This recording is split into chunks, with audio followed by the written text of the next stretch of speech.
Jadi pernikahan itu adalah sebuah ibadah. Saya juga sudah pernah tekankan, saya ingatkan kembali. Bapak Ibu yang sudah berumah tangga di sini, kalau dulu niatnya karena disuruh oleh orang tua, karena hanya suka, karena faktor umur, faktor ekonomi, apalah alasannya, maka itu harus diubah. Di ruangan ini, di detik ini. Niat dalam hati pernikahan karena sunnah Nabi alaihissalam. Karena ulama mengatakan pernikahan adalah bahtera pahala terbesar.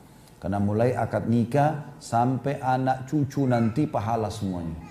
Senyum dengan pasangan pahala, melayaninya pahala, berkorban untuknya pahala, semuanya pahala ini.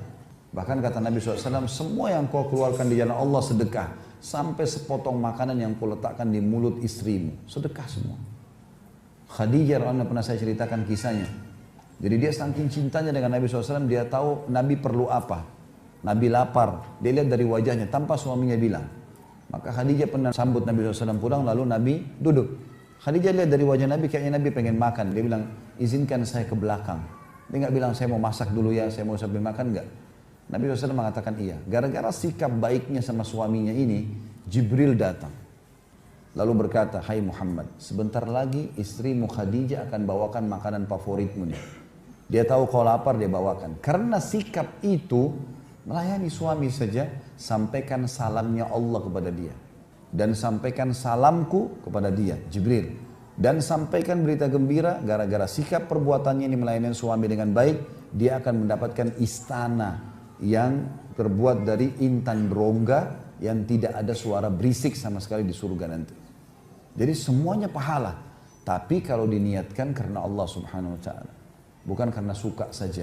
Kalau suka, kapan apa yang membuat kita suka pasangan, misalnya kita suka paras wajahnya, kita suka matanya, kulitnya kah, rambutnya kah, apa saja, kapan itu hilang, naudzubillah, sakit, cacat, hilang semuanya. Nggak ada lagi kita punya rasa suka kan.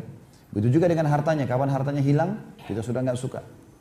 Apa saja itu bisa hilang, kecuali memang niatnya karena Allah SWT. Karena kita tahu kita sedang menjalankan amanah. Ibu-ibu di sini, kalau mandang suaminya, lihat ini orang amanah Allah, gantungkan nasib saya sama dia. Saya disuruh layani, siapkan pakaiannya, makanannya, penuhi biologisnya, izin kalau mau keluar. Lihat Allah Subhanahu wa Ta'ala. Sehingga kita selalu merasa, oh Allah yang perintahkan. Allah menjadikan sebab, ya, datangkan orang ini supaya saya mendapatkan keridhaannya. Begitu juga setiap suami. Orang ini amanah, siapa orang ini? Saya nggak kenal sebelumnya. Tapi saya harus penuhi makannya, minumnya, tempat tinggalnya. Kadang-kadang pun meminta sesuatu mungkin karena kondisi tidak sadar atau apa. Kadang-kadang mungkin ada intonasi suara. Tapi itu sudah hasil kita diberi, kemudian begitu juga muamalahnya. Ada kadang-kadang ibu-ibu minta nafkah, jangan lupa ya, sudah tanggal 1. Padahal dia lagi minta duitnya suami. Nggak sopan gitu kan. Kita lagi minta, ibu-ibu kalau minta pinjam pulpen temannya di sebelah majelis begini, bagaimana caranya? Ini pulpenmu? Nggak mungkin. Orang itu langsung menjauh gitu kan. Bu bisa pinjam pulpennya nggak? Santun, baik. Semestinya begitu. Tapi subhanallah karena ini amanah dari Allah berbeda. Banyak suami sabar. Ya sudah. Ya. Karena Allah SWT. Kalau niatnya karena Allah berbeda. Makanya kata Nabi SAW, nikah itu bagian dari sunnahku. Siapa yang menolaknya bukan dari golonganku. Nah, ini sudah masyhur riwayat-riwayat ini yang pernah kita sampaikan sebelumnya. Oleh karena itu diniatkan karena Allah SWT supaya langgeng. Dan juga diniatkan teman-teman sekalian, rumah tangga itu sekali kita menikah selamanya sampai ke surga insya Allah.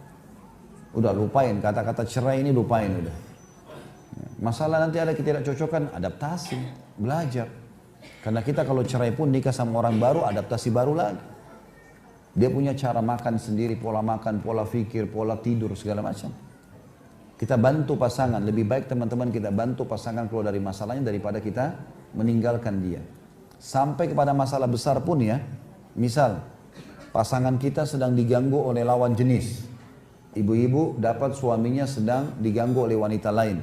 Atau bapak-bapak mendapatkan istri diganggu oleh laki-laki lain. Na'udzubillah, mudah-mudahan tidak terjadi. Tapi kalau terjadi, bapak ibu punya dua opsi. Opsi yang pertama marah, udah pilih saya atau dia. Akhirnya pasangan kita bingung. Bisa saja pilih orang yang selingkuhannya ini atau dia pilih kita kan. Kalau menurut saya ini tidak efektif. Ada cara yang kedua, rangkul pasangan kita supaya dia bisa berubah, tinggalkan itu. Saling terbuka itu sangat bagus. Lebih baik kita rangkul pasangan, bantu dia keluar. Karena orang yang sedang digoda oleh orang lain itu ada pengaruhnya. Maka kita sebagai pasangan bantu dia keluar dari permasalahan, bukan malah kita tinggalkan. Itu poin penting ya. Kalau mau memang rumah tangganya langgeng, kalau enggak susah. Setiap kali ada masalah kita selalu emosional, selalu minta pulang, selalu minta cerai, selalu mau menceraikan dengan ancaman kalau laki-laki, maka ini tidak ada gunanya rumah tangga itu. Dan bahaya, orang mengatakan ceraikan saja saya, kita sudah tidak cocok, malaikat lewat mengaminkan, bahaya loh. Tidak usah. Semoga Allah berikan hidayah kepadamu, semoga Allah mudahkan kau jadi baik, semoga begini dan seterusnya. Itu bagus ya. Pernikahan merupakan batin, hubungan batin yang hakiki. Maknanya, yang saya pernah bilang, semua rasa suka kita, begitu sudah akad nikah, limpahkan kepada pasangan halal. Tidak usah ada was-was syaitan. Nanti kalau saya terlalu cinta sama dia, terus cerai nanti masalah. Tidak usah pikir cerai dulu. Itu hubungan batin yang hakiki. Kemudian cinta yang penuh dengan kejujuran. Yang betul-betul semua yang berhubungan dengan masalah cinta, saya ingin lampiaskan pada pasangan halal. Saya pernah bilang kata-kata, apalah, gambar, segala macam. Bahkan kita halal mengirim foto-foto pasangan kita atau kita kirim foto kita kepada pasangan yang halal. Bukan untuk dipublish ya, tapi untuk dikonsumsi pribadi. Tidak ada masalah. Karena dia halal. Kemudian kerjasama dalam kehidupan yang penuh ruh kebersamaan. Melibatkan pasangan dalam setiap lini kehidupannya. Ya, berdiskusi, berdialog, ini semua masuk dalamnya. Tapi ini dikatakan ada ruh kebersamaan. Bukan begitu suaminya ibu bilang, saya kayaknya terlilit utang nih, usaha saya bangkrut. Nah itu kena nafkahnya kurang. Ini jadi masalah ini. Kita bukan berikan solusi. Nggak boleh. Istri kita misalnya berkeluh, kayaknya di rumah ini butuh pembantu. Karena kalau saya sendiri urus 3 anak, cuci, nggak sempat nih. Ah memang dasar kok males. Nggak boleh. Memang dia butuh pembantu, kasih. Kenapa enggak? Ada ruh kebersamaan. Kita kerjasama. Dan teman-teman tidak akan muncul ini hubungan batin yang hakiki, cinta yang penuh kasih sayang, kalau masih ada sifat bakhil dan perhitungan sama pasangan. Tidak bisa bertemu kelanggengan hubungan dengan bakhil. Mustahil. Nggak mungkin. Pelit sekali. Perhitungan sekali. Makanya tidak boleh ada. Karena ini di sini harus ada kebersamaan dan penuh kasih sayang. Untuk tujuan membentuk keluarga yang baik. Sekaligus memakmurkan alam semesta. Jadi artinya, betul-betul di sini kalau rumah tangga baik, keturunan juga baik-baik, tidak lagi istilah broken home, maka akan baik semuanya. Alam semesta ini pun lagi baik, tatanannya berjalan sesuai dengan yang diatur oleh Allah Subhanahu wa taala.